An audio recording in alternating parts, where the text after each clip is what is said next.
చిన్నతనం నుంచి మీ జీవితంలో గుర్తుండిపోయే ఒక అంశం ఏదైనా ఉందా? నేను అబ్దుల్ కలాం గారిని కలిసాను సార్ ఇక్కడికి వచ్చిన తర్వాత. అది మాత్రం ఆ రోజు మాత్రం ఎప్పటికీ మర్చిపోం మేము.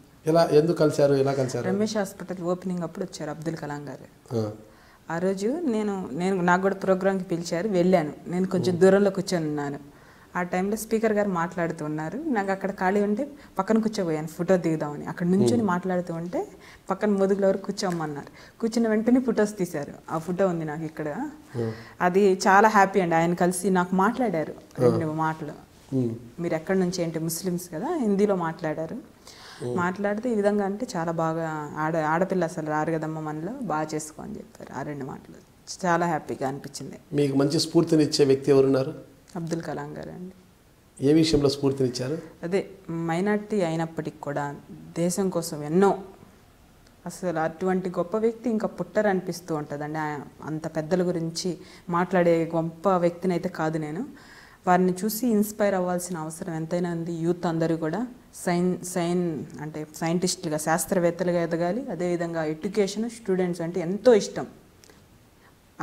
ఆ ఆప్యాయం లాస్ట్ సెకండ్లో కూడా స్టూడెంట్స్ దగ్గర మాట్లాడుతూనే, ఆ సభలో ప్రసంగిస్తూనే పడిపోవడం, చనిపోవడం కూడా జరిగింది. కలాం తరహాలో భవిష్యత్తులో మీరు కూడా ఆ స్థాయికి చేరుకోవాలని కలలు కంటున్నారా? అటువంటి అంటే అంత స్టేజ్కి అయితే నేను చిన్న వయసులోనే చెప్పి చైర్పర్సన్ అయ్యారు. 27 ఏళ్ల వయసులో చెప్పి చైర్పర్సన్ అయ్యారు. అంత బాగా చదువుకోలేదు కదా అంటున్నాను నేను. అంటే బీఎస్సీ కంప్యూటర్స్ చేశారు కదా, అంటే చదువుకోవడానికి ఇంకా మీకు అవకాశం ఉంది. అంటే భవిష్యత్తులో ఉన్నత విద్య ఏదన్నా కంప్లీట్ చేయాలా, ఎంఎస్సీ కానీ ఏదైనా కంప్లీట్ చేయాలనే ఒక ఆలోచన కానీ ఏదన్నా ఉందా? పీజీ చేద్దామని ఉంది. పీజీలో ఏం చేయాలనేసి అది ఆలోచిస్తున్నానండి. పీజీ ఎంబీఏ అంటే మాకు కరెక్ట్ కాదు, సైన్స్ గ్రూప్ వాళ్ళకి ఎంబీఏ చేయలేం కదా అని చెప్పి ఆలోచిస్తున్నాను. ఏదైనా సరే పీజీ మాత్రం తప్పకుండా పీజీ సర్టిఫికేట్ కూడా ఉంటే బాగుంటుందని చెప్పి అనుకుంటున్నాను నేను. మీ బావగారు చేయిస్తారా పీజీ? ఓ పక్క రాజకీయాలు అంటే, ఓ పక్క పీజీ కేజీ అంటే దీంతోనే సరిపోతుంది. మంచి వంటలు చేయవు కానీ పీజీలు కేజీలు ఏందనేసి అంటూ ఉంటారు సార్. తప్పకుండా అవన్నీ ఏం అవసరం లేదు. ఒకవేళ పీజీ చేయడానికి ఆయన ఒప్పుకోకపోతే ఏం చేస్తారు? తప్పకుండా చేస్తాను నేను. ఆయన ఒప్పుకోకపోతే మీరు ఎలా చేస్తారు? ఆయన ఒప్పిస్తాను సార్. అదే ఎలా ఒప్పిస్తారు అనేసి ఏదో ఒక మాటలు చెప్పాల్సిందే. ఇంకా